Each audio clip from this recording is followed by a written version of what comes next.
Hello students, कैसे हो आप सभी के एग्जाम कैसे हो रहे हैं बताइएगा जरूर कमेंट करके।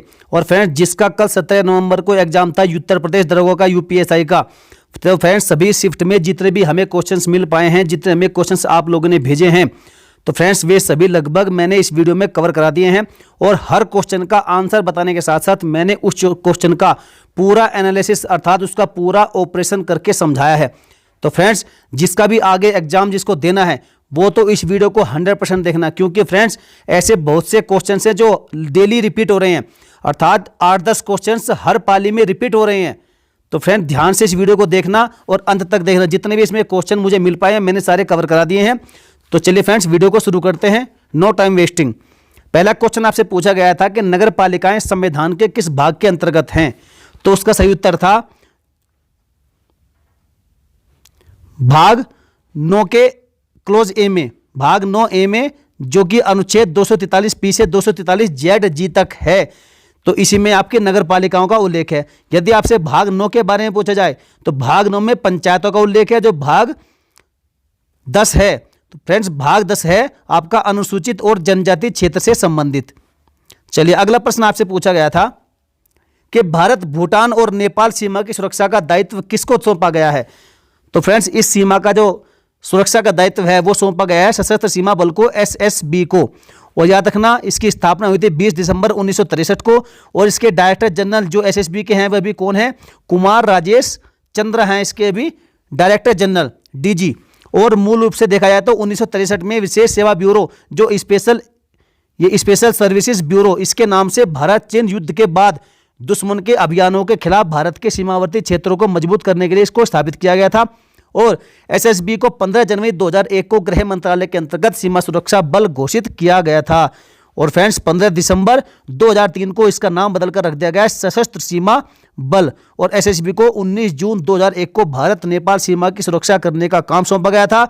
और भारत भूटान सीमा है उसकी सुरक्षा का दायित्व सौंपा गया था इसे 12 मार्च 2004 को। देखिए, जितने भी फैक्ट यहां से बन सकते थे मैंने आपको कवर करा दिए। चलिए अगला प्रश्न आपसे पूछा गया था कि अर्थशास्त्र के संदर्भ में FVCI की फुल फॉर्म क्या है। तो उसकी फुल फॉर्म है foreign venture capital investor. Next question आपसे पूछा गया था कि किसी को एक साथ बड़ी संख्या में अर्थात बल्क में मेल भेजने को क्या कहा जाता है। तो भैया, यदि किसी को एक साथ बड़ी संख्या में भारी मात्रा में मेल या ईमेल भेजा जाएगा तो उसे कहा जाएगा स्पैमिंग। कौन सा? स्पैमिंग। और spamming is a variant of email bombing. इसे ये जो है स्पैमिंग, ये ईमेल बॉम्बिंग का एक प्रकार है। चलिए अगला प्रश्न आपसे पूछा गया था फ्रेंड्स, UPSC जो संघ लोक सेवा आयोग है, यूनियन पब्लिक सर्विस कमीशन, इसका जो अध्यक्ष होता है उसका कार्यकाल कितना होता है। तो फ्रेंड्स, उसका कार्यकाल होता है, याद रखिएगा, 6 वर्ष या फिर 65 वर्ष की आयु, और जो भी इनमें से पहले हो जाए तो वह अपना उसका कार्यकाल समाप्त हो जाएगा। और इसका उल्लेख किया गया आर्टिकल 315 में, 315 में, संघ और भारत के राज्यों हेतु लोक सेवा आयोग का गठन, इसका उल्लेख किया गया 315 आर्टिकल में। और जो SPSC अर्थात राज्य लोक सेवा आयोग है, इसके जो अध्यक्ष होते हैं उनका कार्यकाल 6 वर्ष होता है या फिर 62 वर्ष की आयु। यहां ध्यान रखिएगा, जो UPSC है संघ लोक सेवा आयोग, उसका जो अध्यक्ष होता है उसका कार्यकाल 6 वर्ष या 65 वर्ष की आयु जो पहले हो। और जो राज्य लोक सेवा आयोग होते हैं उनके अध्यक्ष का जो कार्यकाल होता है वह या तो 6 वर्ष हो या फिर फ्रेंड्स 62 वर्ष। ये 62 और 65 में कंफ्यूजन मत रखिएगा बिल्कुल भी। देखिए, राज्य सेंटर से केंद्र से छोटा होता है तो इसलिए यहां भी जो है इसकी उम्र कम कर दी गई 3 वर्ष। तो वहां 65 थी, यहां पर आपकी 62 कर देगी। इस तरह से आप ट्रिक के माध्यम से याद रखिएगा।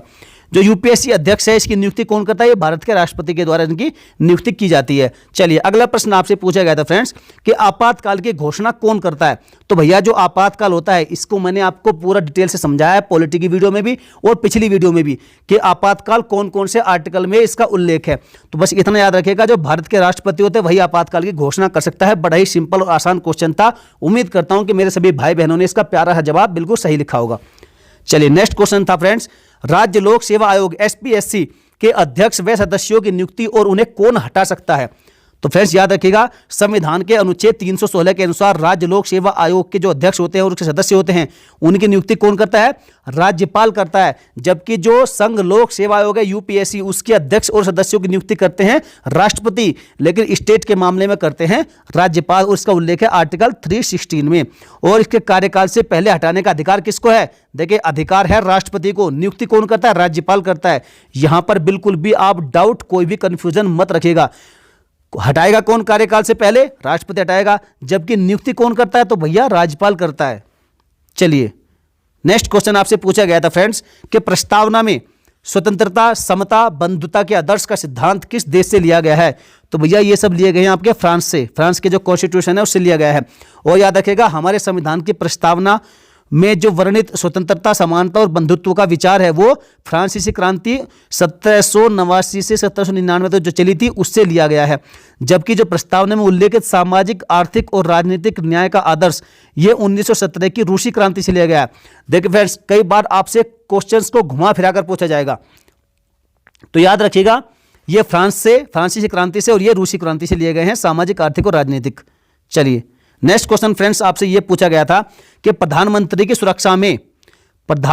सुरक्षा में किस बल को लगाया जाता है? बड़ा ही सिंपल क्वेश्चन था। आपने अक्सर टीवी के माध्यम से या फिर समाचार पत्रों के माध्यम से आपने अक्सर सुना होगा कि प्रधानमंत्री की सुरक्षा में एसपीजी को तैनात किया गया, भारी एसपीजी बल तैनात किया गया। तो फ्रेंड्स वही है एसपीजी, जिसे कहते हैं स्पेशल प्रोटेक्शन ग्रुप, एसपीजी। और याद रखिएगा, जो भारत सरकार की एक ऐसी एजेंसी है ये, जिसकी एकमात्र जिम्मेदारी क्या होती है? भारत के प्रधानमंत्री की रक्षा करना। और इसकी एक और जिम्मेदारी होती है कि जो भारत के प्रधानमंत्री उनके परिवार वालों की रक्षा करना, और जो पूर्व प्रधानमंत्री होते हैं उनकी भी सुरक्षा का जिम्मेदारी किसकी होती है? एसपीजी ग्रुप की ही होती है, स्पेशल प्रोटेक्शन ग्रुप की होती है। और इसकी स्थापना कब हुई थी? 31 अक्टूबर 1984 को हुई थी। तत्कालीन प्रधानमंत्री जो थी इंदिरा गांधी जी, उनकी हत्या के बाद में 8 अप्रैल 1985 में एसपीजी का गठन किया गया था। देखिए फ्रेंड्स, जब इनकी हत्या हुई थी 31 अक्टूबर 1984 को, उसके बाद में ये महसूस किया गया कि एक अलग से एक स्पेशल फोर्स होनी चाहिए, स्पेशल ग्रुप होना चाहिए जो प्रधानमंत्री की सुरक्षा का जिम्मा संभाल सके। तो उसी के बाद में 8 अप्रैल 1985 को जो है एसपीजी का गठन किया गया था। और फ्रेंड्स याद रखिएगा, इसके लिए ही संसद ने वर्ष 1988 में एसपीजी एक्ट पारित किया था। और फिलहाल इसके जो डायरेक्टर हैं एसपीजी के, तो वो हैं अरुण कुमार सिन्हा जी, ये भी याद रखिएगा। चलिए फ्रेंड्स आगे बढ़ते हैं। अगला क्वेश्चन आपसे पूछा गया था कि समान न्याय और निःशुल्क विधिक सहायता किस अनुच्छेद में वर्णित है? तो भैया ये आपका आर्टिकल 39A में वर्णित है। नेक्स्ट क्वेश्चन था कि अल्पसंख्यक वर्गों के हितों का संरक्षण से संबंधित कौन सा आर्टिकल है? तो भैया वह आर्टिकल है 29। और जो आर्टिकल 30 है वह संबंधित है अल्पसंख्यकों को शैक्षणिक संस्थान चलाने का अधिकार देता है। कौन सा? आर्टिकल 30, याद रखिएगा सभी। चलिए अगला क्वेश्चन आपसे पूछा गया था फ्रेंड्स, प्रधानमंत्री की नियुक्ति किस अनुच्छेद में वर्णित है? देखिए बड़ा ही सिंपल क्वेश्चन था, आपने बहुत बार इस क्वेश्चन को पढ़ा भी होगा। तो जो आर्टिकल 75 है, इसी में आपके प्रधानमंत्री की नियुक्ति वर्णित है। किसमें? आर्टिकल 75 में। और याद रखिएगा, भारत के प्रधानमंत्री की नियुक्ति कौन करता है? राष्ट्रपति करता है, राष्ट्रपति द्वारा की जाती है। और उसके जो अन्य मंत्री होती है उनकी नियुक्ति भी राष्ट्रपति किसके? प्रधानमंत्री के परामर्श से ही करते हैं। चलिए अगला क्वेश्चन आपसे पूछा गया था फ्रेंड्स कि दल बदल विरोधी कानून से संबंधित वाद कौन सा है? देखिए फ्रेंड्स, ये बड़ा ही इंपॉर्टेंट क्वेश्चन था और बहुत ही महत्वपूर्ण क्वेश्चन है। तो इसका सही उत्तर था कि होलोहन बनाम जा चिल्लू, जो कि था ये 1992 में, इससे संबंधित था आपका दल बदल विरोधी कानून। और देखिए फ्रेंड्स, इसको पढ़ लीजिएगा आप वीडियो को पॉज करके। मैं पूरा यदि पढ़ूंगा तो बहुत टाइम लग जाएगा। चलिए फिर भी मैं थोड़ा स्पीड से पढ़ देता हूँ। देखिए फ्रेंड्स, इस वाद में, इसको वाद है ये, इस वाद में सुप्रीम कोर्ट ने निर्णय दिया था कि अध्यक्ष या सभापति द्वारा दल बदल विरोधी कानून के तहत अंतिम निर्णय लेने से पहले की गई कार्रवाई की बीच में न्यायिक समीक्षा नहीं की जा सकती और न ही न्यायपालिका के कार्यवाही के बीच में कोई हस्तक्षेप करना अनुमेय होगा।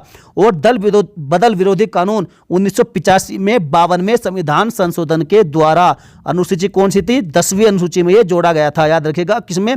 1985 में 52वें संविधान संशोधन के द्वारा ये 10वीं अनुसूची में जोड़ा गया था। और दल बदल विरोधी कानून में एक राजनीतिक दल को किसी अन्य राजनीतिक दल में या उसके साथ विलय करने की अनुमति दी गई है, बशर्ते कि उसके कम से कम 2/3 विधायक विलय के पक्ष में होने चाहिए। इसके अलावा सदन का अध्यक्ष बनने वाले सदस्य को इस कानून से छूट प्राप्त है। ये आपका फैक्ट स्पेशल है, इसको याद रखिएगा अलग से।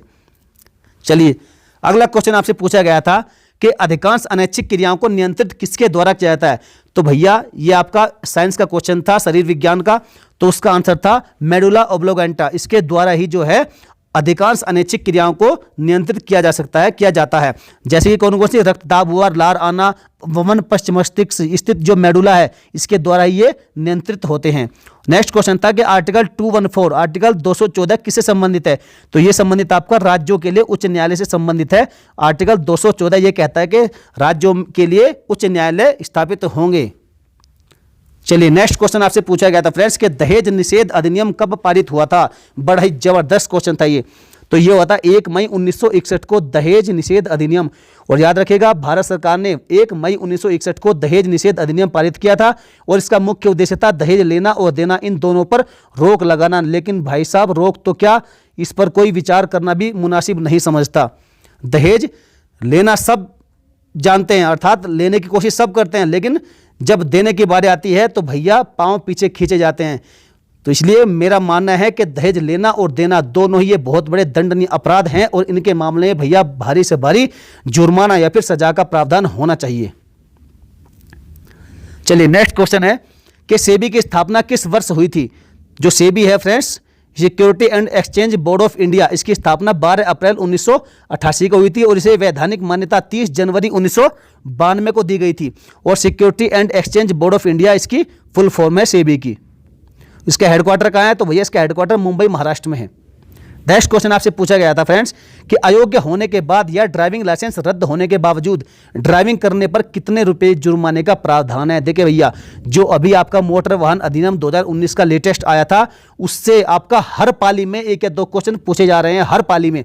और कई क्वेश्चंस ऐसे हैं फ्रेंड्स जो बार बार रिपीट हो रहे हैं, क्योंकि कुछ समय पहले जब ये अधिनियम पारित हुआ था उसके बाद खासकर जो मोटरसाइकिल्स या गाड़ी है या स्कूटी है उन पर हेलमेट ना लगाने पर या फिर लाइसेंस ना होने पर भारी जुर्माना लगाया गया था। और भैया कोई कोई तो अपनी स्कूटी या गाड़ी या बाइक छोड़कर रोड पर ही भाग गया था, क्योंकि जितने का उस पर जुर्माना लगाया गया था उससे कम की कीमत तो उसकी गाड़ी की थी। तो इसलिए याद रखिएगा इसका सही उत्तर था 10,000 रुपये। तो देखिए ड्राइविंग लाइसेंस रद्द होने के बावजूद या फिर अयोग्य होने पर तो और उसके बाद में अगर यदि ऐसा होने पर भी वह ड्राइविंग कर रहा है तो भैया उस पर 10,000 रुपये का जुर्माने का प्रावधान था। और ये धारा 182 के तहत अयोग्य होने के बाद भी वाहन चलाने पर 10,000 रुपये का जुर्माना लगाया जाएगा। और ड्राइविंग लाइसेंस यदि रद्द हो गया तो उसके बावजूद भी ड्राइविंग करने पर भी कितना 10,000 रुपये का ही जुर्माना होगा। चलिए अगला क्वेश्चन आपसे पूछा गया था फ्रेंड्स कि भारत का प्रथम हाईकोर्ट कहां खोला गया था? देखिए कितना जबरदस्त और बड़ा ही सिंपल क्वेश्चन था। भारत का जो पहला हाई कोर्ट था वो कहाँ खोला गया था? कलकत्ता हाई कोर्ट खोला गया था भाई साहब। कब? इसकी स्थापना हुई थी 1 जुलाई 1862 को। और इसका अधिकार क्षेत्र कहाँ कहाँ तक था? पश्चिम बंगाल और अंडमान निकोबार द्वीप तक था इसका अधिकार क्षेत्र। चलिए नेक्स्ट क्वेश्चन आपसे पूछा गया था फ्रेंड्स, रूबेला रोग को अन्य किस नाम से जाना जाता है? तो देखिए जो रूबेला रोग होता है इसको जो है जर्मन खसरा भी कहते हैं, जर्मन खसरा के नाम से भी ये जाना जाता है। नेक्स्ट क्वेश्चन, दंड प्रक्रिया संहिता सीआरपीसी की धारा में पत्नी, संतान और माता पिता के भरण पोषण के लिए आदेश का प्रावधान किया गया है। तो आपसे वो धारा पूछिए किस धारा के अंतर्गत ऐसा किया गया है? तो वो थी भैया सीआरपीसी की धारा, दंड प्रक्रिया संहिता की धारा कौन सी? 125। ये आपका मोस्ट इंपोर्टेंट फैक्ट है, इसको आप जरूर दोबारा से पढ़ लीजिएगा क्योंकि फ्रेंड्स ये क्वेश्चन अगली पाली में भी आने के पूरे चांसेस हैं। नेक्स्ट क्वेश्चन पूछा गया था कि भारत और किस देश ने हाइड्रोजन टास्क फोर्स लॉन्च किया है? तो वो क्या है? भारत और अमेरिका ने कौन सा हाइड्रोजन टास्क फोर्स लॉन्च किया है? और याद रखिएगा strategic clean energy partnership CSCEP, इसके तहत जो है एक हाइड्रोजन टास्क फोर्स शुरू किया है जो भारत के ऊर्जा सुरक्षा प्रयासों को क्या करेगा? बढ़ावा देगा। चलिए अगला क्वेश्चन पूछा गया था आपसे फ्रेंड्स कि निम्न में से उत्तर प्रदेश में निर्मित सबसे पुराना स्थल कौन सा है? तो देखिए इसके 4 ऑप्शन दिए गए थे, 2 ऑप्शन मुझे मिल पाए हैं, जैन म्यूजियम और बुद्ध म्यूजियम। 2 और दिए गए थे, अब वे 2 क्या क्या थे? तो यदि आपको मालूम फ्रेंड्स किसी ने एग्जाम दिया है इस पाली का, ये कौन सी पाली का है? तो भैया ये जो है जो 17 नवंबर को कल दूसरी पाली हुई थी, ये दूसरी पाली के क्वेश्चन चल रहे हैं। तो इसमें जो 2 विकल्प थे यदि आपको मालूम था आप लिखिएगा कमेंट करके। चलिए नेक्स्ट क्वेश्चन था कि कौन सा विषय भारत के संविधान में नहीं है? ये भी जो है राज्य के नीति निषेध तत्व ये है, मौलिक अधिकार ये भी है, मौलिक कर्तव्य ये भी है। जो चौथा ऑप्शन था वो हमें मिल नहीं पाया, जो चौथा था भैया वही इसका राइट आंसर था क्योंकि ये तीनों हैं। चलिए नेक्स्ट क्वेश्चन आपसे पूछा गया था फ्रेंड्स कि किस अनुच्छेद के तहत राज्यपाल को विधानमंडल के विश्रांति काल में अध्यादेश प्रख्यापित करने की शक्ति प्राप्त है? तो वह आर्टिकल है 213। इस 213 आर्टिकल के तहत ही जो है राज्यपाल को, देखिए स्टेट के मामले में पूछ रहा है, राज्यपाल को विधानमंडल के विश्रांति काल में अध्यादेश प्रख्यापित करने की शक्ति दी गई है। और राष्ट्रपति को अध्यादेश जारी करने की शक्ति कौन सा आर्टिकल 123 देता है? किसको? राष्ट्रपति को, जबकि राज्यपाल को 213 है। देखिए 123 और 213 दोनों में कंफ्यूजन मत रखिएगा। और राष्ट्रपति द्वारा जारी अध्यादेश की अधिकतम अवधि कितनी होती है? तो अध्यादेश की अधिकतम अवधि 6 महीने और 6 सप्ताह है। और संसद के दोनों सदन सत्र में होने के बाद एक अध्यादेश कितना? 6 सप्ताह के बाद समाप्त हो जाएगा। चलिए अगला क्वेश्चन पूछा गया था फ्रेंड्स, जनसंख्या के अनुसार सबसे बड़ा लोकसभा क्षेत्र कौन सा है? तो देखिए जनसंख्या के अनुसार सबसे बड़ा लोकसभा क्षेत्र है आपका कौन सा? तेलंगाना का मलकागिरी लोकसभा क्षेत्र। कौन सा? तेलंगाना स्टेट का मलकागिरी लोकसभा निर्वाचन क्षेत्र आपका जनसंख्या के आधार पर सबसे बड़ा लोकसभा क्षेत्र है। और मतदाता संख्या यहां पर कितनी थी? तो ये देखिएगा कितनी, 31,50,303। इसके अनुसार जो है यह देश का सबसे बड़ा निर्वाचन क्षेत्र है मतदाता संख्या के आधार पर। और भारत में यदि पूछा जाए कि क्षेत्रफल की दृष्टि से सबसे बड़ा लोक संसदीय निर्वाचन क्षेत्र कौन सा है, तो भैया वह है आपका लद्दाख क्षेत्र। किसके हिसाब से? क्षेत्रफल के हिसाब से। और जनसंख्या अर्थात मतदाता संख्या के आधार पर आपका तेलंगाना का मलकागिरी हो जाएगा। चलिए अगला प्रश्न आपसे पूछा गया था फ्रेंड्स कि बंधुआ मजदूरी प्रथा को कब समाप्त किया गया था? तो भैया जो बंधुआ मजदूरी प्रथा थी उसको समाप्त किया था वर्ष 1976 में, याद रखिएगा। और दिनांक 25 अक्टूबर 1975 से बंधुआ मजदूरी प्रथा अध्यादेश, जिसे बंधुआ मजदूरी प्रथा उन्मूलन अधिनियम 1976 के द्वारा प्रतिस्थापित किया गया था और जिसके तहत पूरे देश में कानून बनाकर कानून द्वारा इसे समाप्त कर दिया गया था। चलिए नेक्स्ट क्वेश्चन आपसे पूछा गया था कि 2011 में भारत की प्रजनन दर क्या थी? आपसे 2011 का ये सेंसस का क्वेश्चन पूछा गया था।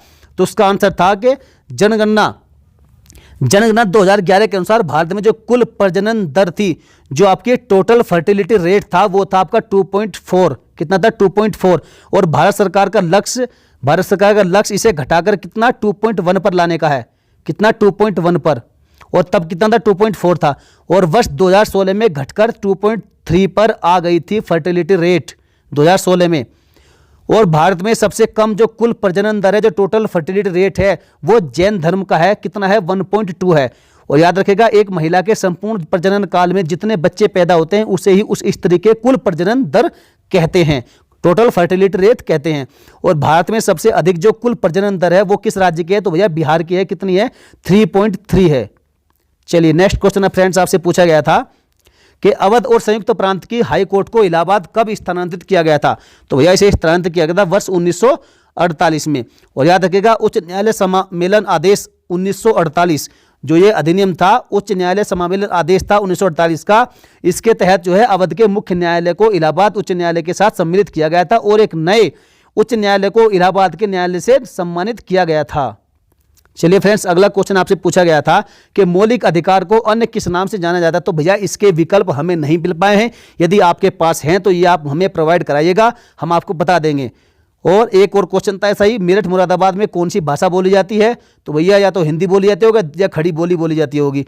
तो इसके विकल्प भी मुझे नहीं मिल पाए हैं। और एक और क्वेश्चन था जिसके विकल्प नहीं मिल पाए हैं, जो अपराध वित्त से संबंधित उसे क्या कहते हैं? यदि आपको इन तीनों क्वेश्चन के विकल्प आपके पास है तो हमें आप कमेंट बॉक्स में दे सकते हैं। चलिए फ्रेंड्स यहां पर आपके ये जो है दूसरी पाली के सेकंड शिफ्ट के क्वेश्चन समाप्त हो गए हैं। अब आपके 17 नवंबर को अर्थात कल जो थर्ड शिफ्ट हुई थी उसके क्वेश्चन यहां से शुरू हो जाते हैं, जितने भी हमें क्वेश्चन मिल पाए हैं। तो इसका पहला क्वेश्चन है कि अगर रात्रि को राष्ट्रीय राजमार्ग पर डकैती की जाती है तो किस प्रकार की सजा का प्रावधान है? देखिए फ्रेंड्स कितना अच्छा क्वेश्चन है।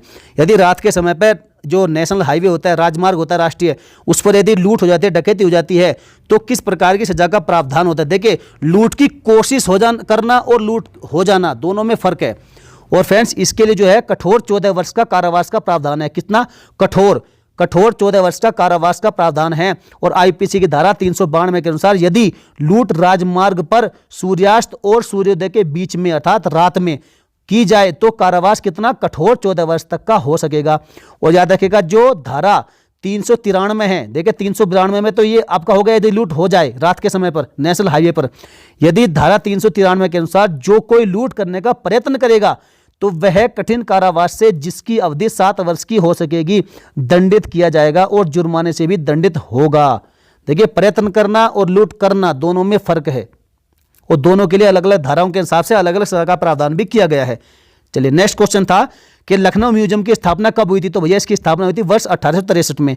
अगला क्वेश्चन था कि ग्राम पंचायतों का संगठन किस अनुच्छेद में है? तो अनुच्छेद 40 में है। बहुत बार ये क्वेश्चन रिपीट हो गया है। चलिए नेक्स्ट क्वेश्चन था जो पूछा गया था कि राष्ट्रीय मानवाधिकार आयोग की स्थापना किस वर्ष हुई थी? तो राष्ट्रीय जो मानवाधिकार आयोग है उसकी स्थापना आपकी 12 अक्टूबर 1993 को हुई थी। अगला क्वेश्चन आपसे पूछा गया था फ्रेंड्स कि किसने कहा था, देखिए ये आपका प्रियम्बल से संबंधित क्वेश्चन है, किसने कहा था कि प्रियम्बल में, प्रस्तावना में वह सब निहित है जो हम सोचते आए हैं? तो भैया वह कहा था आपका ठाकुर प्रसाद भार्गव ने, ठाकुर दास भार्गव ने। देखिए फ्रेंड्स ऐसे क्वेश्चन बहुत पूछे जाते हैं जो प्रियम्बल से संबंधित, यदि किसी ने उसके बारे में कुछ कहा है, कोई भी तकिया कलाम दिया है, कोई भी उसके लिए कहावत का इस्तेमाल किया है, तो भैया ये ऐसे क्वेश्चन बनते हैं। और ठाकुर दास भार्गव ने कहा था कि हमारे संविधान के प्रस्तावना में वह सब निहित है जो हम सोचते आए हैं। और ठाकुर दास भार्गव ने प्रस्तावना को क्या कहा था? संविधान की आत्मा भी कहा था। और जो उद्देश्य प्रस्ताव है उसको, उसके जो है उद्देश्य प्रस्ताव को के.एम. मुंशी ने संविधान सभा की क्या कहा था? जन्म कुंडली कहा था। देखिए बड़ा ही जबरदस्त फैक्ट है भाई साहब। जो संविधान की आत्मा कहा था ठाकुर प्रसाद भार्गव ने प्रस्तावना को, और उद्देश्य प्रस्ताव को जो के.एम. मुंशी थे उन्होंने संविधान सभा की जन्म कुंडली कहा था। चलिए अगला क्वेश्चन फ्रेंड्स आपसे पूछा गया था कि राज्यपाल अपने पद पर किसके पश्चात पर्यंत रहता है? तो भैया सबको पता है, आपको सबको पता है कि जो भारत के राष्ट्रपति होते हैं उन्हीं के पश्चात पर्यंत राज्यपाल अपने पद पर रहता है। राष्ट्रपति जब चाहे उनका तबादला भी कर सकता है, जब चाहे उन्हें नियुक्त कर सकता है। तो फ्रेंड्स याद रखिएगा इससे संबंधित ये सारे आर्टिकल दिए गए हैं राज्यपाल से संबंधित। तो 153 में आपका किसका राज्यपाल, राज्यों के राज्यपाल होंगे, भारत के जो राज्य हैं उनके राज्यपाल होंगे, ऐसा उल्लेख किया गया आर्टिकल 153 में। 154 में कहा गया है कि राज्य की कार्यपालक शक्ति इसमें दी गई है। आर्टिकल 155 में राज्यपाल की नियुक्ति के बारे में दिया गया है। और आर्टिकल 156 में आपका राज्यकाल की जो पद की अवधि होती है उसके बारे में उल्लेख है। आर्टिकल 157 में राज्यपाल नियुक्त होने के लिए जो अर्हताएं, जो दो स्थितियां, जो दशाएं हैं उनके बारे में वर्णित किया गया है। और जो आर्टिकल 158 है इसमें फ्रेंड्स राज्यपाल के लिए, राज्यपाल के पद के लिए जो भी शर्तें हैं अनिवार्य वो इसमें दी गई है। और आर्टिकल जो 161 है उसमें क्षमा आदि की और कुछ मामलों में दंडादेश के निलंबन, परिहार या लघुकरण की राज्यपाल की शक्तियों के बारे में उल्लेख किया गया है। चलिए नेक्स्ट क्वेश्चन आपसे पूछा गया था कि लोकपाल चयन कमेटी में कौन नहीं होता है? कौन नहीं होता? देखिए फ्रेंड्स इसके विकल्प तो हमें नहीं मिल पाए, लेकिन मैं इसके बारे में पूरा आपको डिटेल समझा दूंगा, आप समझ लीजिएगा कि आपका क्या विकल्प होगा। देखिए फ्रेंड्स इसमें बताया गया है यहाँ पर आंसर में कि लोकपाल जो चयन कमेटी होगी, जो इसके कमेटी होगी उसमें कौन कौन होगा वो इसमें मैंने दिया है। अब इसके अलावा जो भी नहीं होता वो इसका राइट आंसर था। तो देखिए लोकपाल चयन समिति की अध्यक्षता प्रधानमंत्री करते हैं और इसके सदस्यों के रूप में लोकसभा अध्यक्ष होता है। निचले सदन में विपक्ष के नेता, भारत के मुख्य न्यायाधीश या उनके द्वारा नामित शीर्ष अदालत के न्यायाधीश और एक प्रतिष्ठित न्यायविद जो राष्ट्रपति या किसी अन्य सदस्य के द्वारा मनोनीत किया जा सकता है। तो ये सब जो है इस कमेटी में होंगे, किसमें? लोकपाल चयन कमेटी में होंगे। और जो इसके अलावा आपका विकल्प था तो वही इसका राइट आंसर था। चलिए अगला क्वेश्चन फ्रेंड्स आपसे पूछा गया था कि उत्तर प्रदेश से अलग होकर उत्तराखंड कौन से नंबर का राज्य बना था? जबरदस्त धुआं प्रश्न पूछा गया था भैया। तो वह बना था 27वें नंबर का राज्य। कौन सा? 27वें नंबर का राज्य बना था उत्तराखंड, उत्तर प्रदेश से अलग होकर। और इसका गठन कब किया गया था? तो उत्तराखंड जो यूके है इसका गठन आपका 9 नवंबर 2000 को भारत के 27वें राज्य के रूप में हुआ था, जब इसे उत्तरी उत्तर प्रदेश से अलग करके बनाया गया था। किससे? उत्तरी उत्तर प्रदेश से। और जो झारखंड है यह भारत का 28वां राज्य बना था। कौन सा? 28वां, जो बिहार से अलग करके बनाया गया था। चलिए अगला क्वेश्चन आपसे पूछा गया था फ्रेंड्स, देखिए फिर से मोटर वाहन अधिनियम 2019 से आपका क्वेश्चन पूछ लिया गया। देखिए मोटर वाहन अधिनियम 2019 के अनुसार बिना हेलमेट जुर्माना कितना है? तो भैया उसके अनुसार जो है जुर्माना है आपका 1000। यदि आप हेलमेट नहीं लगाते हैं और ड्राइविंग करते हैं बाइक पर या स्कूटी पर, दोपहिया वाहन पर, तो आपका जो जुर्माना होगा वो 1000 होगा। और इससे कम का तो भैया आपका हेलमेट आ जाता है। तो इसलिए हेलमेट खरीदेगा, अपनी भी जान को सुरक्षित रखेगा और दूसरों की जान को भी बचाने की कोशिश करेगा। क्योंकि यदि आप सुरक्षित रहेंगे, आप सुरक्षित ड्राइविंग करेंगे तो आप भी सेफ रहेंगे और सामने वाला भी सेफ रहेगा। और धारा जो 194D है, देखिए ये धारा भी याद रखेगा, जो धारा 194D है आईपीसी की, इसके तहत बिना हेलमेट लगाने पर 1000 रुपये तक का जुर्माना और 3 महीने के लिए लाइसेंस भी आपका रद्द हो सकता है। चलिए अगला क्वेश्चन फ्रेंड्स आपसे पूछा गया था कि चूहे के बेबी को क्या कहा जाता है? देखिए बताओ कितना बड़ा ही इंटरेस्टिंग क्वेश्चन पूछा गया था कि चूहे के जो बच्चा होता है, उसका जो चूजा बेबी होता है, उसको क्या कहा जाता है? तो भैया उसको पिंकीज या फिर पप्स कहा जाता है, पिंकीज और पप्स। और जो कंगारू का बेबी होता है उसको जॉय कहा जाता है, मेंढक के बच्चे को आपका टेडपोल कहा जाता है, और गाय और डॉल्फिन का बेबी होता है उसको बछड़ा कहता है, काल्फ। काफ गाय के बच्चे को भी बछड़ा काफ कहते हैं, और डॉल्फिन के बेबी को भी बछड़ा काफ कहते हैं, याद रखिएगा। चलिए अगला क्वेश्चन आपसे पूछा गया था फ्रेंड्स कि प्रसूति अवकाश संविधान के किस अनुच्छेद के तहत दिया जाता है? मैंने आपको पिछली वीडियो में भी बताया था, ये क्वेश्चन बार बार रिपीट हो रहा है कि जो प्रसूति अवकाश है ये संविधान के किस अनुच्छेद के तहत दिया जाता है? तो वो है आर्टिकल 42 आपका 42वां अनुच्छेद संविधान का। और देखिए, काम की न्याय संगत और मानवोचित दशाओं तथा प्रसूति सहायता के उपबंध के लिए आर्टिकल 42 में इसका उल्लेख किया गया, वर्णित किया गया है। चलिए अगला क्वेश्चन आपसे पूछा गया था कि सिलिकॉन जर्मेनियम, इसे जर्मेनियम कर लीजिएगा, सिलिकॉन जर्मेनियम क्या है? तो भैया ये है आपका मेटालॉइड, एक तरह की उपधातु है, जैसे कि आपकी और भी उपधातु है, बोरान है, सिलिकॉन है, जर्मेनियम है, आर्सेनिक, एंटीमनी, टेल्यूरियम और पोलोनियम, ये सभी क्या है? उपधातु हैं, मेटालॉइड है। तो आपसे सिलिकॉन का पूछा गया था, सिलिकॉन भी क्या है? उपधातु है या फिर मेटालॉइड है। नेक्स्ट क्वेश्चन पूछा गया था किस वर्ष को बच्चों के लिए अंतर्राष्ट्रीय वर्ष घोषित किया गया था? तो वह वर्ष था 1979 का, जो कि संयुक्त राष्ट्र संघ के द्वारा, यूनाइटेड नेशन के द्वारा 1979 को बच्चों के लिए अंतर्राष्ट्रीय वर्ष घोषित किया गया था। अगला क्वेश्चन फ्रेंड्स आपसे पूछा गया था कि प्लेट विवर्तन के सिद्धांत कौन सा था? महाद्वीपीय विस्थापित सिद्धांत, ये किसने दिया था? तो भैया यह सिद्धांत दिया था 1912 ईस्वी में, किसने? अल्फ्रेड वैगनर ने, याद रखिएगा, अल्फ्रेड वैगनर ने दिया था महाद्वीपीय विस्थापन सिद्धांत। नेक्स्ट क्वेश्चन था कि पशु क्रूरता निवारण अधिनियम कब पारित हुआ था? तो यह हुआ था 1960 में। चलिए नेक्स्ट क्वेश्चन आपसे पूछा गया था फ्रेंड्स कि पुरुषों और स्त्रियों दोनों का समान कार्य के लिए समान वेतन हो, किस अनुच्छेद में ऐसा वर्णित है? तो वह आर्टिकल आपका आर्टिकल 39D, आर्टिकल 39D में इसका उल्लेख किया गया है। और देखिए यहाँ पर आप बाकी सबको भी पढ़ लीजिएगा। मैंने आपको, यदि आपसे पूछा जाए कि 39 ख ग में क्या है, तो भैया 39 क में है पुरुष और स्त्री सभी नागरिकों को समान रूप से जीविका के पर्याप्त साधन प्राप्त करने का अधिकार है, ये वर्णित है इसमें। और आर्टिकल 39 ख में वर्णित है कि समुदाय के भौतिक संसाधनों का स्वामित्व और नियंत्रण इस प्रकार बटा हो जिससे सामूहिक हित का सर्वोत्तम रूप से साधन हो। यदि 39 ग का पूछ जाए तो मैंने आपको ऊपर बता दिया है कि आर्थिक व्यवस्था इस प्रकार चले जिससे धन और उत्पादन साधनों का सर्वसाधारण के लिए अहितकारी संकेंद्रण न हो, और पुरुषों और स्त्रियां दोनों का समान कार्य के लिए समान वेतन हो। चलिए नेक्स्ट क्वेश्चन फ्रेंड्स आपसे पूछा गया था, धुआं प्रश्न है कि उपराष्ट्रपति का निर्वाचन किस अनुच्छेद में वर्णित है?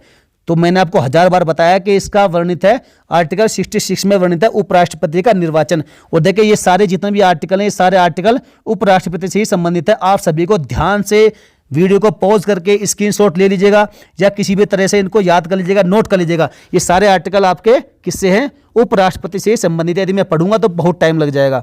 चलिए अगला क्वेश्चन आपसे पूछा गया था कि केंद्र सरकार ने 2020 में अपने स्वचालित मार्ग के तहत रक्षा विनिर्माण क्षेत्र में निवेश की अनुमति के लिए अपने प्रत्यक्ष विदेशी निवेश, जिसे हम कहते हैं FDI, प्रत्यक्ष विदेशी निवेश को कितने प्रतिशत कर दिया है? तो भैया वह कर दिया है 74%। केंद्र सरकार ने ऑटोमेटिक रूट के तहत रक्षा क्षेत्र में प्रत्यक्ष विदेशी निवेश की सीमा पहले कितनी थी? 49% थी, और उसके बाद बढ़ाकर कर दी 74%। चलिए अगला क्वेश्चन पूछा गया था कि चेचक रोग, जिसे स्मॉल पॉक्स कहते हैं, स्मॉल पॉक्स यह किस वायरस के द्वारा होता है? तो भैया यह होता है वेरोला वायरस के द्वारा। वेरोला वायरस नाम का एक वायरस है जिसके द्वारा आपका चेचक रोग फैलता है। और चेचक एक तीव्र संक्रामक रोग है, तेजी से फैलता है, जो वेरोला वायरस के कारण यह होता है। चलिए अगला क्वेश्चन आपसे धुआं पूछा गया था फ्रेंड्स कि रायसीना संवाद कहां पर आयोजित किया जाता है? तो भैया जो रायसीना डायलॉग होता है यह आपका नई दिल्ली में ये आपका आयोजित किया जाता है। और आपने बहुत बार समाचार में या टीवी में न्यूज चैनल्स पर आपने इसके बारे में सुना होगा, पढ़ा होगा कि रायसीना डायलॉग कहाँ पर आयोजित किया जाता है? तो भैया यह भारत की राजधानी नई दिल्ली में आयोजित किया जाता है, और यह नई दिल्ली में प्रत्येक वर्ष आयोजित किया जाता है। और 2016 में अपनी स्थापना के बाद सम्मेलन भारत के भू राजनीति और भू अर्थशास्त्र पर प्रमुख सम्मेलन के रूप में आयोजित होता है। और सम्मेलन की जो मेजबानी है वो भारत के वित्त मंत्रालय के सहयोग से एक स्वतंत्र think tank observer research foundation के द्वारा की जाती है। देखिए ये आपका स्पेशल फैक्ट है, किसके द्वारा की जाती है इसकी मेजबानी? तो भैया सम्मेलन की जो मेजबानी होती है वो भारत के वित्त मंत्रालय के सहयोग से एक स्वतंत्र think tank observer research foundation होता है, उसके द्वारा ही की जाती है। चलिए आपसे नेक्स्ट क्वेश्चन पूछा गया था फ्रेंड्स कि भारत का प्रथम न्यूज़पेपर किस भाषा में प्रकाशित हुआ था? मैंने आपको पिछली वीडियो में बताया था इसके बारे में, ये क्वेश्चन भी बार बार रिपीट हो रहा है। ये यहाँ तो आपसे भाषा पूछ ली, लेकिन वहां आपसे पिछले पेपर में पूछा था कि भारत का जो पहला न्यूज़पेपर था वह कौन सा था। तो भैया जो भारत का पहला न्यूज़पेपर था वो अंग्रेजी भाषा में प्रकाशित हुआ था, और हिक्की का बंगाल गजट था वह जो भारतीय उपमहाद्वीप पर प्रकाशित होने वाला पहला अंग्रेजी भाषा का अखबार था। कौन सा? जेम्स ऑगस्टस हिक्की का बंगाल गजट। मैंने पिछली वीडियो में भी इसके बारे में डिटेल से पूरा समझाया था। और यह जो न्यूज़पेपर था यह 1780 ईस्वी में प्रकाशित होता था। कहाँ से? कोलकाता से। पश्चिम बंगाल की राजधानी कोलकाता से यह प्रकाशित हुआ सन 1780 ईस्वी में। नेक्स्ट क्वेश्चन पूछा गया फ्रेंड्स आपसे कि आर्टिकल 31A और 31B किस संविधान संशोधन के तहत जोड़े गए थे? तो ये जोड़े गए थे आपके पहला संशोधन अधिनियम, जो पहला संविधान संशोधन अधिनियम होता है 1951 में, उसके द्वारा ये जोड़े गए थे आर्टिकल 31A और आर्टिकल 31B। यदि आपसे आर्टिकल 31C पूछ लिया है तो फिर क्या करेंगे? तो भैया ये है 25वें संविधान संशोधन अधिनियम 1971 के द्वारा संविधान में शामिल किया गया था। देखिए 31A और 31B 1951 के द्वारा पहला संविधान संशोधन के द्वारा, और जो 31C था वह 25वें संविधान संशोधन अधिनियम 1971 में ये संविधान में जोड़ा गया था। चलिए अगला प्रश्न आपसे पूछा गया था फ्रेंड्स कि जनहित याचिकाएं कहां पर फाइल हो सकती है? बताइए, मैंने आपको पिछली वीडियो में भी हर बार ये क्वेश्चन PIL से संबंधित ये रिपीट हो रहा है। PIL पब्लिक इंटरेस्ट लिटिगेशन से संबंधित ये क्वेश्चन बार बार रिपीट हो रहा है। तो भैया यह जो है केवल सर्वोच्च न्यायालय या फिर उच्च न्यायालय में दायर किया जा सकता है। कौन सी? PIL जनहित याचिका है। और देखिए स्पेशल फैक्ट आप थोड़ा सा पढ़िएगा यहाँ पर कि भारत के संविधान के अनुसार रिट जो याचिका होती है, देखिए रिट याचिका और जनहित याचिका दोनों अलग अलग होती है। जो रिट याचिका है अनुच्छेद 226 के तहत उच्च न्यायालय में या अनुच्छेद 32 के तहत भारत के सर्वोच्च न्यायालय के समक्ष दायर की जा सकती है। देखिए आर्टिकल 226 के तहत तो कहां पर? उच्च न्यायालय में, और आर्टिकल 32 के तहत ये सर्वोच्च न्यायालय में, सुप्रीम कोर्ट में ये इसमें दायर की जा सकती है। जबकि जो जनहित याचिका है भैया यह रिट याचिका से अलग है। रिट याचिका व्यक्तियों या संस्थाओं द्वारा अपने लाभ के लिए दायर की जाती है, जबकि जनहित याचिका आम जनता के लिए लाभ के लिए दायर की जाती है। इसके नाम से ही जाहिर है जनहित, लोगों की भलाई के लिए जो दायर याचिका है वह जो है जनहित याचिका कहलाती है। और जो रिट याचिका है भैया व्यक्तियों या फिर अपने जो किसी भी संस्थान है उसके द्वारा अपने निजी लाभ के लिए दायर की जा सकती है। चलिए उम्मीद करता हूं कि आप समझ गए होंगे। आपसे नेक्स्ट क्वेश्चन पूछा गया था फ्रेंड्स कि श्री गुरु नानक देव जी का जन्म 1469 ईस्वी में किस नदी के किनारे हुआ था? बड़ा ही सिंपल क्वेश्चन था। रावी नदी के किनारे स्थित तलवंडी गांव में। कब हुआ था? कार्तिक पूर्णिमा के दिन हुआ था। और कल है आपका प्रकाश पर्व अर्थात गुरु नानक देव जी की जयंती। कितना? 19 नवंबर 2021 को। और तलवंडी गांव का नाम आगे चलकर क्या हो गया? ननकाना पड़ गया था। चलिए फ्रेंड्स अगला क्वेश्चन आपसे पूछा गया था कि केंद्र सरकार के द्वारा, हाँ फ्रेंड्स सबसे पहले मैं माफी चाहूंगा, मैं भूल गया, कल है प्रकाश पर्व। गुरुजी जो थे श्री गुरु नानक देव जी जो सिख धर्म के पहले गुरु थे अर्थात संस्थापक थे, तो उनका कल प्रकाश पर्व है अर्थात उनकी जो जयंती है कल 19 नवंबर को। तो सबको, सिख भाइयों को विशेष करके और पूरे भारतवासियों को मैं उनके जन्म दिवस पर बहुत सारी ढेर सारी हार्दिक शुभकामनाएं देता हूं। जो है भगवान की कृपा आप सब पर बनी रहे। चलिए नेक्स्ट क्वेश्चन आपसे पूछा गया था कि केंद्र सरकार के द्वारा 2025 तक भारत की अर्थव्यवस्था कितने ट्रिलियन डॉलर का लक्ष्य रखा गया है? देखिए फ्रेंड्स ये क्वेश्चन पूछना बहुत जरूरी था क्योंकि ये क्वेश्चन बड़ा ही चर्चा में रहा था। तो वह हो जाएगी 5 ट्रिलियन डॉलर। जो भारत सरकार का उद्देश्य है कि 2025 तक जो भारत की अर्थव्यवस्था है उसको 5 ट्रिलियन डॉलर रखने का लक्ष्य रखा गया है। नेक्स्ट क्वेश्चन था कि हैदराबाद में सरदार वल्लभ भाई पटेल नेशनल पुलिस एकेडमी किस हेतु प्रसिद्ध है? वह किसके लिए प्रसिद्ध है? तो भैया वह सिविल सर्विस ट्रेनिंग इंस्टीट्यूट है उसके लिए प्रसिद्ध है। मैं भी भगवान से दुआ करूँगा कि आप सब भी यहाँ पर जाएं, और यहाँ पर जाने का मतलब है आपका सिलेक्शन होना। नेक्स्ट क्वेश्चन आपसे पूछा गया था कि ब्लैक फीवर जिसे काला जार कहते हैं यह किसके कारण होता है? तो भैया यह एक कोशिका परजीवी होता है जिसका नाम है लिस्टमानिया। ये लिस्टमानिया एक कोशिकी परजीवी होता है, इसके द्वारा होता है। और भारत में जो काला जार है इसको फैलाने वाली रोगवाहक मक्खी है जिसे हम कहते हैं बालू मक्खी। जो बालू मक्खियाँ होती है जिसका नाम होता है कौन सा? फ्लेबोटामस अर्जेंटाइप्स। फ्लेबोटामस अर्जेंटाइप्स ये इसका जो बालू मक्खी होती है ये इसकी रोगवाहक मक्खी होती है काला जार फैलाने की भारत में। नेक्स्ट क्वेश्चन आपसे पूछा गया था फ्रेंड्स कि लोकसभा की बैठक कराने के लिए गणपूर्ति जिसे हम कोरम संख्या कहते हैं वह कितनी होती है? तो देखिए फ्रेंड्स जो लोकसभा में जो कोरम होना चाहिए वो 55 सदस्य का होना चाहिए क्योंकि 550 को यदि आप 10 से डिवाइड करेंगे तो 55 ही आएगा। और राज्यसभा में राज्यसभा के सदस्यों की कुल संख्या का 10वां भाग होता है और कितने होते हैं? 25 सदस्य होते हैं। और लोकसभा या राज्यसभा में गणपूर्ति संख्या का कुल सदस्य संख्या का कितना होता है? 1/10वां भाग होता है ये। और जो कोरम होता है, कोरम किसे कहते हैं? तो कोरम होती है भैया किसी सभा, संसद, समिति या कार्यकारिणी की बैठक के लिए जो न्यूनतम आवश्यक सदस्यों की संख्या होती है, उसी को क्या कहते हैं? गणपूर्ति कहते हैं या फिर कोरम की संख्या कहते हैं। चलिए नेक्स्ट क्वेश्चन आपसे पूछा गया था कि भारत में कुल कितने हाईकोर्ट हैं? तो भैया भारत में वर्तमान में कुल 25 हाईकोर्ट हैं और जो नवीनतम उच्च न्यायालय तेलंगाना न्यायालय और आंध्र प्रदेश उच्च न्यायालय है, और इन दोनों की स्थापना कब हुई थी? वर्ष 2019 में की गई थी। चलिए नेक्स्ट क्वेश्चन आपसे पूछा गया था कि भारतीय लेखा परीक्षा और लेखा विभाग का प्रमुख और सार्वजनिक क्षेत्र का प्रमुख संरक्षक कौन होता है? तो भैया वह होता है आपका कैग, जिसे हम कंप्ट्रोलर ऑडिटर जनरल कहते हैं, नियंत्रक और महालेखा परीक्षक। और इसका उल्लेख किया गया आर्टिकल 148 में, किसका? कैग का, कि सीएजी की नियुक्ति, शपथ और सेवा की शर्तों से संबंधित आपका कौन सा? आर्टिकल 148। और एक होता है आपका एजी, एजी मतलब ऑडिटर जनरल, तो जो भारत का महान्यायवादी होता है उसका उल्लेख है आर्टिकल 78 में। चलिए नेक्स्ट क्वेश्चन है जो आपसे पूछा गया था, बड़े सिंपल क्वेश्चन पूछे गए थे कि ट्विटर के सीईओ कौन है? तो भैया ट्विटर के सीईओ है जैक डॉर्सी। और नेक्स्ट क्वेश्चन था कि अखिल भारतीय सेवाएं किस अनुच्छेद में वर्णित है? तो ये भैया आपकी 312 में वर्णित है। चलिए नेक्स्ट क्वेश्चन था कि राष्ट्रीय सुरक्षा कानून के सलाहकार समिति में कितने सदस्य होते हैं? तो भैया इसमें होते हैं 3 सदस्य, राइट आंसर था 3। और ध्यान दीजिएगा कि इस समिति में 3 सदस्य होंगे जिसमें प्रत्येक एक उच्च न्यायालय के सदस्य रहे हों या होने के योग्य हों। देखिए, और जो राष्ट्रीय सुरक्षा अधिनियम है 1980 में पारित हुआ था, और यह केंद्र कानून, जो कानून है ये केंद्र और राज्य सरकार दोनों को गिरफ्तारी का आदेश देता है। चलिए नेक्स्ट क्वेश्चन। बस फ्रेंड्स आज की वीडियो यही समाप्त होती है। आपके मैंने ये सेकंड और थर्ड शिफ्ट के जो क्वेश्चन मुझे मिल पाए थे उनके मैंने पूरा डिटेल से आपको क्वेश्चन का आंसर बताने के साथ साथ पूरा एनालिसिस करके समझा दिया है, पढ़ा दिया है। भैया जिसको कोई भी डाउट हो या क्वेश्चन में कहीं गलती हो गई हो या फिर जो भी है कोई भी मुझसे कोई वर्ड गलत निकल गया हो, क्योंकि ऐसा होता है फ्लो में कई बार हो जाता है, क्योंकि इतना टाइपिंग करना पड़ता है, इतना लिखना पड़ता है आपके लिए, आपकी सुविधा के लिए, ताकि आप वीडियो को रोककर पढ़ सको, पूरा ध्यान दे सको। तो भैया यदि कोई ऐसा कोई गलत हो गया तो आप मुझे कमेंट करके बता सकते हैं। और यदि आपको वीडियो अच्छी लगे तो लाइक जरूर करिएगा, अपने सभी दोस्तों में शेयर कर दीजिएगा। मैंने आपको बीच में और स्टार्टिंग में कहीं भी नहीं कहा कि चैनल को सब्सक्राइब करिएगा। भैया अब कहता हूं यदि आपको वीडियो अच्छी लगी होगी तो चैनल को जरूर सब्सक्राइब करके बेल आइकन को प्रेस कर देना। और यदि कोई सुझाव है, कमेंट है तो कमेंट करके मुझे जरूर बताया करें। देखिए फ्रेंड्स, मैं चाहता हूं कि आप मेरी सकारात्मक आलोचना करें, क्योंकि सकारात्मक आलोचना जितनी होगी उतना ही मैं और निखरूंगा, उतना ही और आपके लिए अच्छी अच्छी वीडियो बनाऊंगा। आप मुझे बताइएगा कि मेरी कमी कहाँ है, मैं कमी कहाँ पर करता हूं।